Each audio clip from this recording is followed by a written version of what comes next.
On this day, in 1770, in the middle of a cold, snowy night, a crowd of American colonists gathered at the Boston Customs House and began to provoke the British soldiers guarding the building.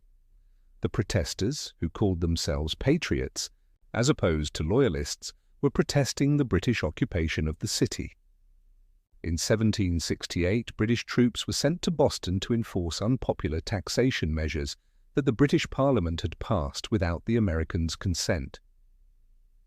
Captain Thomas Preston, the commandant of the Customs House, ordered his men to bring their bayonets outside to defend the building. The colonists responded by throwing snowballs and other objects at the British. After being hit, Private Hugh Montgomery opened fire on the crowd. Moments later, other soldiers began firing as well. When the smoke cleared, 5 civilians were found dead or dying. They were Crispus Attucks, Patrick Carr, Samuel Gray, Samuel Maverick, and James Caldwell. 3 others were wounded. Was Crispus Attucks, an African-American, the first person shot to death, as is commonly believed? That is unclear. But the deaths of these 5 men are still considered by some historians to be the first fatalities of the American Revolution. The British soldiers were put on trial, and patriots John Adams and Josiah Quincy agreed to defend them in a show of support for the colonial justice system.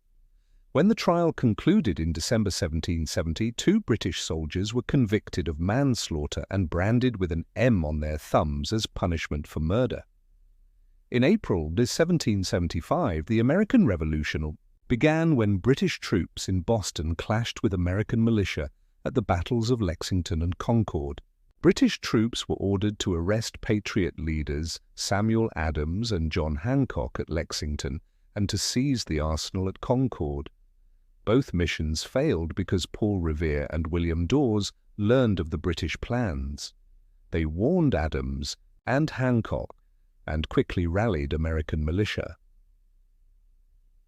11 months later, in March 1776, the British evacuated Boston after George Washington captured the fortifications and cannons at Dorchester Heights.